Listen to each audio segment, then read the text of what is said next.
ناظرین، بالآخر وہ سب ہو گیا جس کا انتظار تھا، اور یہ ثابت ہو گیا کہ یہ چائے کی پیالی میں طوفان برپا کیا گیا تھا، کوئی پرابلم، کوئی مسئلہ نہیں تھا، اور جو کچھ ہوا وہ بڑا سموتھلی تھا۔ لیکن یہ جنہوں نے یہ سارا انتشار کیا، پیدا کیا، ان کے بارے میں اب حکومت کیا کرے گی؟ دوسری میں جو اس سے بھی بڑی خبر آپ کو دینے جا رہا ہوں وہ یہ ہے، سی ڈی ایف نے یعنی کہ chief of defence forces field marshal Syed Asim Munir نے ایک سارٹ آف اعلان کیا ہے، یعنی کہ ایک طرح کا اعلان کیا ہے۔ آج وہ صحافیوں سے غیر رسمی گفتگو ہے، اس میں انہوں نے کہا ہے کہ پاکستان اڑان بھرے گا۔ تو میں اس کی تفصیلات لے کے آیا ہوں کہ پاکستان اب اڑان بھرنے والا ہے، تو وہ کیا کیا ہے، وہ ایسا کیا کیا ہونے والا ہے جس کی خوشخبری سید عاصم منیر نے اپنا چارج لینے سے پہلے دے دی۔ اب وہ چارج لیں گے، اس کے بعد کیا صورتحال ہوگی، ان سب خبروں کے ساتھ میاں طاہر۔ تو سب سے پہلے تو میں نے آپ کو یہ کہا تھا، کل بتا دیا تھا، کئی دنوں کی جو ایک واویلا تھا، ایک ہاہاکار تھی سوشل میڈیا پر، میں نے اسے کل وائنڈ اپ کیا۔ آپ نے دیکھا، آپ کی بڑی مہربانی، آپ نے اسے سراہا۔ ظاہر ہے آپ کا دیکھنا ہی سراہنا ہوتا ہے۔ اب وہ باتیں ہوئی کہ کوئی ایسا بیک گراؤنڈ پہ کوئی خلل، کوئی مسئلہ، کوئی پرابلم نہیں تھی۔ میں نے بڑی آپ کو لاجک سے ملا کے بات سمجھائی تھی کہ دیکھیں، جس 27ویں ترمیم کے تحت Syed Asim Munir C D F بننے، میں نے کل کہا تھا جا رہے ہیں، آج تو وہ بن گئے ہیں، تقریباً سائن ہو گئے ہیں، صرف انہوں نے چارج لینا ہے۔ تو وہ 27ویں ترمیم کو پاس کرانے میں میاں نواز شریف کسی طور پیچھے نہیں تھے۔ میں نے یہ بھی بتایا تھا آپ کو کہ نواز شریف کی ضرورت ہی نہیں تھی اسمبلی میں، کیونکہ اگر نواز شریف آ کے ووٹ نہ بھی دیتے قومی اسمبلی میں، تو قومی اسمبلی میں تو حکومت کے پاس وافر لوگ تھے، لیکن انہوں نے ضروری سمجھا اپنی اس اوور ایج ہونے کے باوجود کہ وہ بہت سارے مسائل کا، صحت کے مسائل کا شکار ہیں، اور زیادہ وہ نقل و حرکت کرتے نہیں ہیں، لیکن وہ آئے، قومی اسمبلی میں آئے، انہوں نے آ کے اندازہ کریں کہ 70 شکیں تھیں اس کی، اس ترمیم کی، 70 بار اٹھے اور 70 بار بیٹھے، یعنی کہ آپ کو ایک ایک شک پہ تمام ارکان کو اٹھ کے اپنی رائے دینی ہوتی ہے کھڑے ہو کے۔ یہ آئین بنانے کا طریقہ ہے۔ تو وہ اٹھے بیٹھے، جو بندہ 70 بار ایک ترمیم کا حصہ بنا ہو، خود آ کے ووٹ دیا ہو۔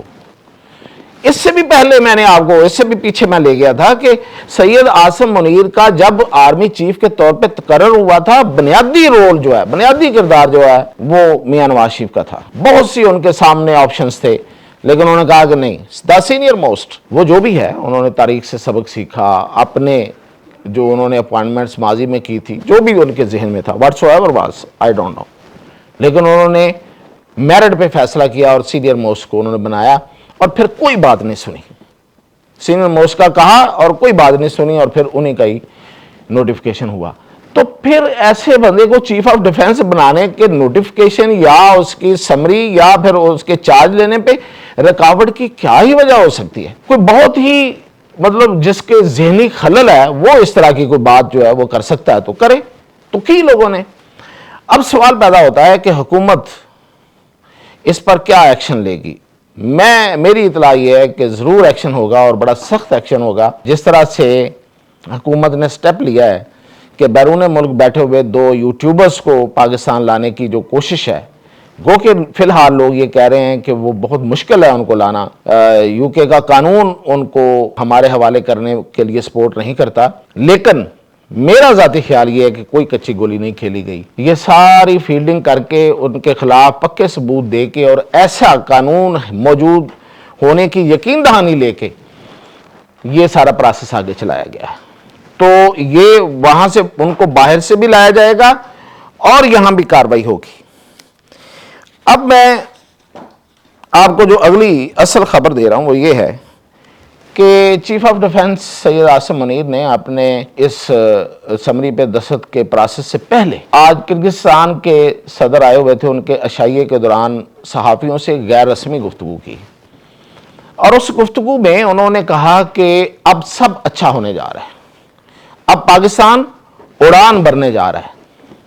تو پھر ہم نے بھی اپنے گھوڑے دوڑائے اور کوئی خبریں اکٹھی کی تاکہ ہمیں پتہ چلے کہ آخر سی ڈی ایف نے کہا ہے تو اس کے پیچھے کوئی تو سٹف ہوگا، کوئی ہوا میں تو نہیں چلا دی۔ تو ہمیں بہت سی خبریں ملی ہیں، میں آپ سے شیئر کرتا ہوں۔ دیکھیں جی، پاکستان دو طرح کے فوجی اتحادوں کا محور بننے جا رہا ہے، یعنی کہ پاکستان ہے، اس کے ارد گرد دو طرح کے فوجی اتحاد بن رہے ہیں، ایک عرب کا اور ایک عجم کا۔ یہ میں پرانی ٹرم میں بات کر رہا ہوں، کوئی عجم نہیں رہا اب۔ عرب و عجم کا جو فرق ہے وہ تو رسول اللہ صلی اللہ علیہ وسلم مٹا گئے، لیکن صرف سمجھانے کے لیے کہ ایک عرب اور ایک غیر عرب۔ عربوں میں جو ہمارے ساتھ اس دفاعی معاہدے میں سعودی عرب کے بعد آئے گا، سب سے پہلے وہ بحرین ہے۔ بحرین ہمارے ساتھ دفاعی معاہدہ کرنے جا رہا ہے۔ اس کے بعد اردن ہے، پھر عمان ہے، قطر نہیں ہے۔ پاکستان نے بھی اس طرف توجہ نہیں دی ہے، قطر بھی نہیں آنا چاہ رہا ہوگا، لیکن پاکستان نے بھی کہا ہے کہ اٹس اوکے۔ یہ جو تین ملک ہیں، یعنی کہ سعودی عرب پہلے سے ہے، بحرین اور اردن اور عمان، یہ اب آئیں گے، اور یہ ایک فوجی اتحاد ہے۔ پاکستان ان ملکوں کی جو دفاعی حفاظت ہے اس کا ذمہ لے رہا ہے۔ سعودی عرب کا لے چکا، وہ تو ویسے ہی ہمارا فرض اولی ہے، حرمین شریفین کی حفاظت ہمارا فرض اولی ہے، وہ تو ہم نے کرنا ہی کرنا ہے۔ لیکن باقی یہ جو تین ملک ہیں، ان کے ساتھ ہمارا فوجی دفاعی معاہدہ ہو رہا ہے، اور یہ جواباً پاکستان کے اندر بڑی انویسٹمنٹ کر رہے ہیں۔ جس طرح کہ سعودی عرب کے MBS محمد بن سلمان جو ہیں، شہزادہ محمد بن سلمان، وہ آنے والے دنوں میں پاکستان کا دورہ کریں گے۔ پہلے تو وہ CDF کو مبارکباد دینے آئیں گے، اور ساتھ ہی وہ بہت بڑی انویسٹمنٹ کا اعلان کریں گے، یہ خبر آ رہی ہے۔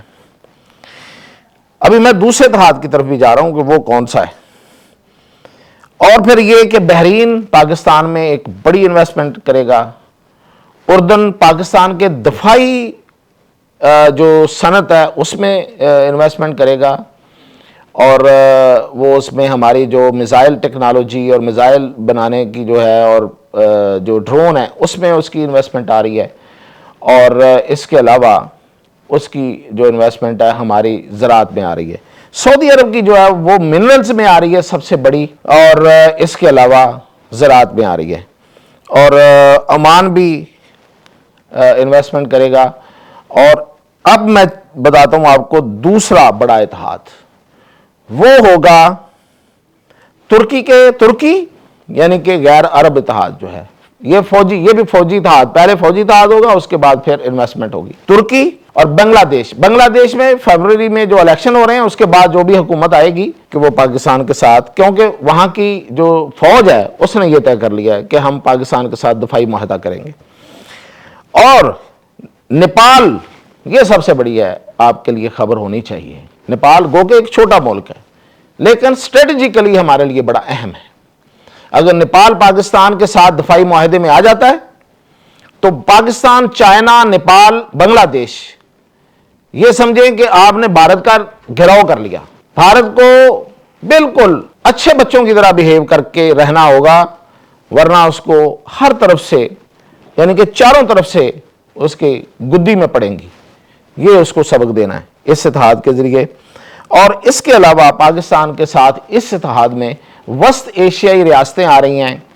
اس میں آج جس ملک کے صدر نے دورہ کیا، کرگستان، تاجکستان اور آذربائیجان، آلریڈی وہ پاکستان کے ساتھ بہت قریب ہے، لیکن وہ دفاعی معاہدے میں آئے گا۔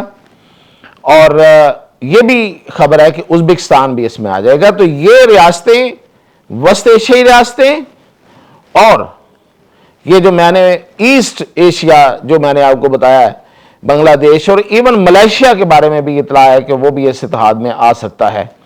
تو اس طریقے سے پاکستان نے پورا مڈل ایسٹ اور سابق سوویت یونین اور یہ ایسٹ، فار ایسٹ، یا مطلب دوسرا ایسٹ جو آگے جا کے، اس کو فار ایسٹ تو نہیں کہنا چاہیے ویسے، تو اس کی طرف جو ہے وہ پاکستان پورے کا پورا ایک دفاعی اپنا ایک سرکل بنا رہا ہے۔ اور اس کے نتیجے میں ترکی بہت بڑی انویسٹمنٹ کر رہا ہے، اور میں نے کل ہی خبر دی تھی کہ اس نے پہلی انویسٹمنٹ پاکستان میں $300 ملین کی کر دی ہے، اس کا معاہدہ ہو گیا منرلز میں، گیس اور منرلز میں، اور اب آگے مزید اس میں انویسٹمنٹ ہو رہی ہے، اور خاص طور پہ دفاعی پیداوار میں ہمارا مشترکہ پیداوار شروع ہوگی۔ یہ ایسی انویسٹمنٹ ہے، یہ دیکھیں ابھی ہم چائنا کے ساتھ مل کے جو جہاز بنا رہے تھے اس کو اب پاکستان بیچ رہا ہے، JF-17 تھنڈر بیچ رہا ہے، اس کے بعد J-10C پاکستان بیچے گا، اور پھر فتح 1 جو ہے میں نے آپ کو بتایا کہ اس کے بہت سے گاہک بن گئے ہیں، تو یہ مزید میزائل اور راکٹس جو ہیں۔ تو اسی طرح جب ترکی کے ساتھ، ترکی بہت آگے ہے، یعنی کہ فائٹر جیٹس بنانے میں اور ڈرون میں بہت آگے ہے۔ ڈرون میں تو وہ اتنا آگے ہے کہ شاید ہی کوئی دوسرا ملک اس کے چائنا کے علاوہ کو اس کا مقابلہ کر پائے۔ تو یہ مشترکہ پیداوار ہوگی، اور یہ مشترکہ پیداوار ہی نہیں ہوگی، یہ بکے گی۔ یہ ساری چیزیں بیچنے کے لیے بھی ہوتی ہیں، ٹھیک ہے، اپنے دفاع کے لیے ہوتی ہیں، تو پھر دوسرے ملک لیتے ہیں، تو یہ اپنے نوعیت کی ایک انویسٹمنٹ ہوگی۔ یہ ہیں میرے پاس اصل میں خبریں جو میں نے آپ کو دی ہیں، اور انشاءاللہ یہ خبریں وہ ہیں جو فیکٹس پر اور جسے کہتے ہیں نا کہ سبسٹینشل ایویڈنس پہ مبنی ہیں، کوئی ہوا میں نہیں ہے۔ یہ انشاءاللہ ہونے جا رہا ہے۔ ظاہر ہے کہ پہلے سپیڈ بڑی آہستہ تھی، اب یہ اس میں تیزی آ رہی ہے، اور اب یہ جو جیسے یہ 2026 شروع ہو رہا ہے تو اس میں آپ کو پے در پے یہ خبریں ملیں گی۔